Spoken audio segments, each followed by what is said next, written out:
What's going on, beautiful jellyfish? It's Tracy. Thank you so much for taking the time to watch my video.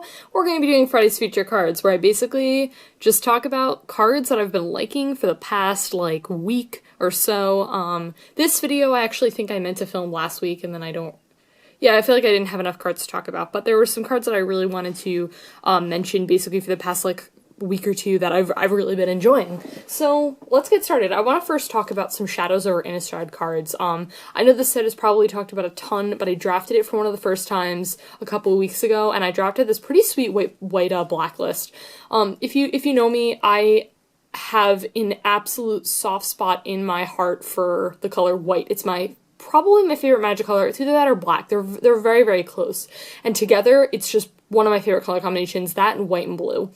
And so, let me tell you something. When I am, drafting, and I see a lot of those cards, I'm like, oh man, I gotta take these.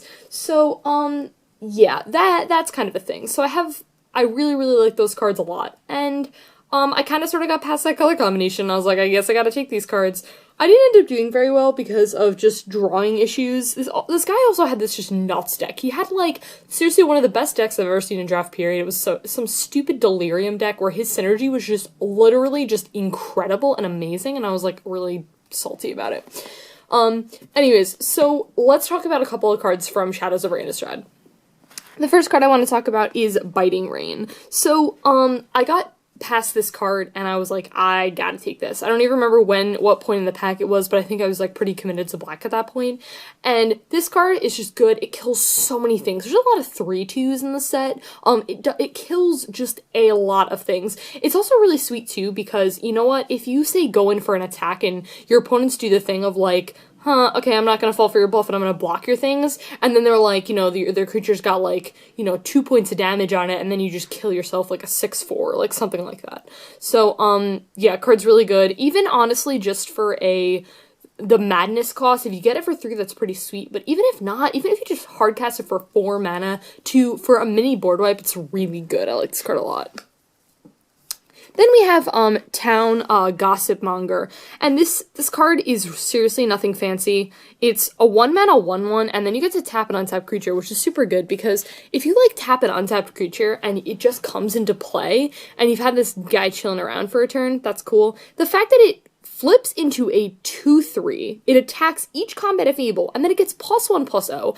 You gotta be really careful of drafting 1-mana 1/1s, but this card is nuts. Oh my gosh. I was like, I don't even care that it has to attack. The fact that you can buff it for 2, this kind of reminds me of Sludgecrawler a little bit, and I love Sludgecrawler, and that card is nuts. This card's super sweet.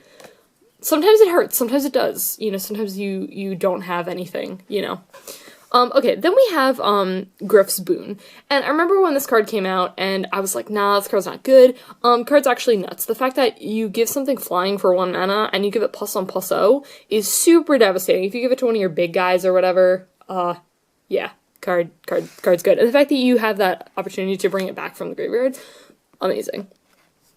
Okay, then we have, Nearheath Chaplain. So this is nuts. Okay, it's 4 mana for a 3/1 with lifelink, which is good. It's really, really easy to kill this card, because after it's dead, you use it as a blocker, or use it as an attacker, and then, it dies, whatever. You gain a little bit of life, which is awesome, and then you exile it, and then you get 2 more dudes. It's a lot of mana to kind of do that, but it's a really nice, sort of late game, mid-rangey thing, if you're on that mid-range strategy, which is, let's be real here, just the best thing you can do in draft. Yeah, card's really good. I like it. Then we have Inspiring Captain. I managed to get 2 of these in my pool, and I was super stoked. The Flames. Because it's amazing. The fact that after it does its job, it's just a 3/3, but it's so good. Oh my gosh, this is such a good top deck when you're trying to finish off the game. I'm not a huge fan of those cards, that I remember there's one in the set for, I think it's 3 or 4 mana, but it's creatures you control get +2/+1 or something. I don't remember what it's called right now. It's white. But I'm not a huge fan of cards like that, especially at sorcery speed. Instant speed's pretty okay. I think Gideon's Tactics or whatever? Yeah, I think it's that card. Just because, your opponent, whatever, but I like how this is a creature. I'm not a huge fan of the sorceries, in my head, your draft deck should basically be creatures and removal. That's ideally how, some of the best draft decks, you know, work. I'm not a huge fan of, like buffs and, like, you know, give a creature +1/+0 or something like that, as I talk about Gryff's Boon earlier, but that card's really good. But Inspired Captain's amazing because it's a creature on a stick as well, so yeah, it's just really nuts and I like it a lot. Then we have Ghoulcaller's Accomplice. So, you know, again, it's kind of one of those, like, really good mid-range cards as well, similar to Nearheath Chaplain.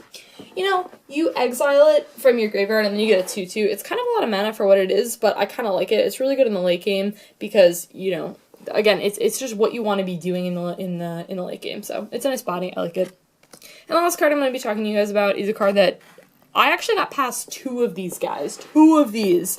Hanweir Militia Captain. Okay, so this card is actually so nuts, I'm going to be putting it in my EDH deck. My new EDH deck that I'm building. Because it's so insane. It's 2 mana for a 2/2.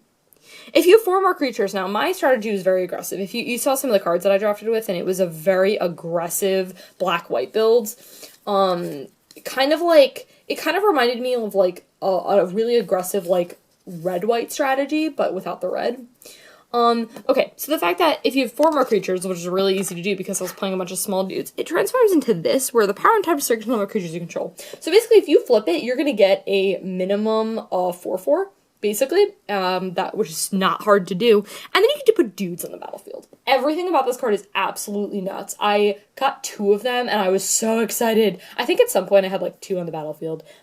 Yeah, card is super good. It has to be in the right draft deck, though. You have to be having, like, a lot of creatures.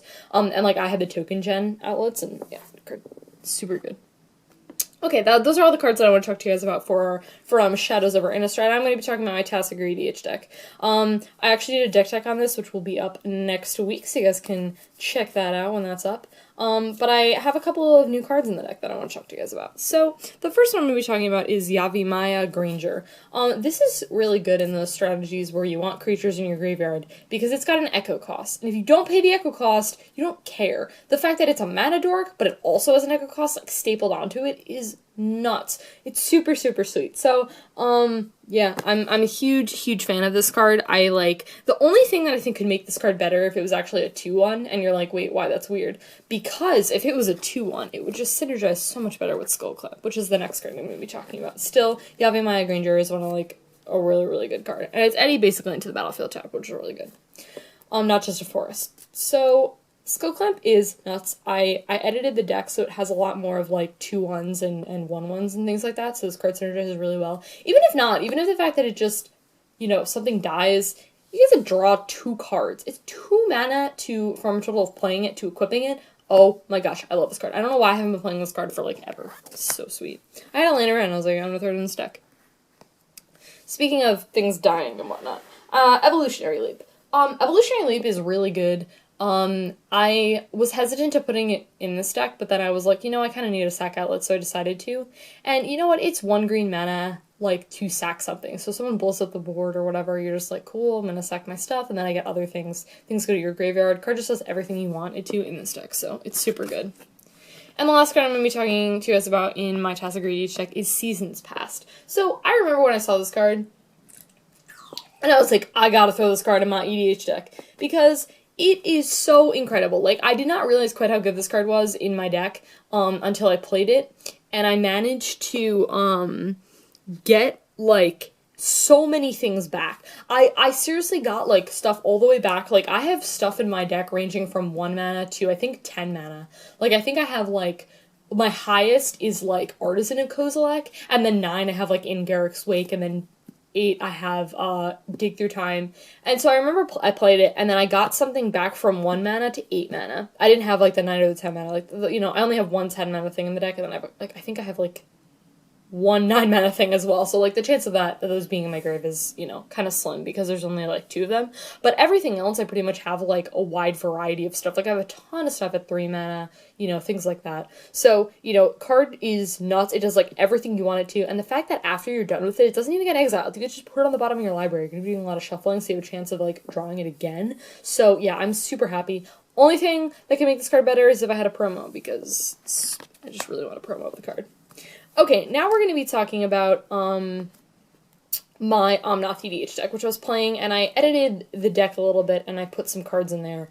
And I'm actually only going to be talking about one updated card. But, like, these are cards that are sweet. The first one is Fervor. I love this card so much. It's 3 mana, and something like, my strategy basically in that deck is get, like, ramp a lot in the early game, and then, like, the turn before you're gonna drop Omnath, just play Fervor, and then play Omnath the next turn, or play them both in the same turn, and then play a land, and then just get a bunch of dudes. So, yeah. It just makes this deck super nuts, because if someone board wipes, like, the next turn or whatever, you know, you're like, cool, whatever. My things have haste, so, card's good. Exploration. I don't like Exploration in any other deck in EDH except for Omnath. Okay, I lied. Omnath and maybe Mina and Den. Because you're getting a lot of things to your hand already with, like, all the land things. But, like, it's not a super good card unless you're just drawing, like, a ton of cards, basically. Because if not, you're like, okay, well, it doesn't help you get lands. It just helps you from the lands in your hand to put them on the battlefield. But in Omnath, it's absolutely nuts. So, yeah, I remember, like, I was playing a game, and I had Elemental Bond, and I drew a card, and then, that's another card I should have talked about. Oh, man, I'll talk about that later. That card's really good, though. Helps you draw cards. In Omnath, it's nuts. So, basically, I top-decked Exploration, and then I got to play another land, make another token with Omnath, and then swing. It was great. Killed my boyfriend that way. It was great. Then I have this card that, it was funny, when I was tweaking Tasigur and my boyfriend John was helping me, and he was like, here are all these, like, really good cards that you can run that'll help you get mana. I actually decided to take this out of Tasigur because I was like, you know what, I have a lot of stuff, and I have a lot of stuff at 3 mana, and I was like, alright, what should I do? And then I was like, you know, I'm gonna get this card, I'm gonna put this card in there. So basically, I didn't realize that it was also an elemental, and I was like, oh my gosh, I have to throw this card in Omnath. It's super, super sweet. Like, the deck has a lot of, like, get lands to your hand, but it's really nice when you get lands to the battlefield tapped, especially when you have Omnath out, which makes it really awesome, because then you just get double landfall triggers. And this is really good, because, you know, you play it for 3 mana, and then it's a creature, which I really like, and then for 2 the next turn, you get 2 lands to the battlefield tapped. Yeah, card is really good, and I like it a lot. Alright guys, yeah, that was it. That was it for my, I forgot what video I was filming for a sec. That was it for Friday's feature cards. Hope you guys enjoy the rest of your Friday, or whenever you're watching this, and I'll talk to you guys later.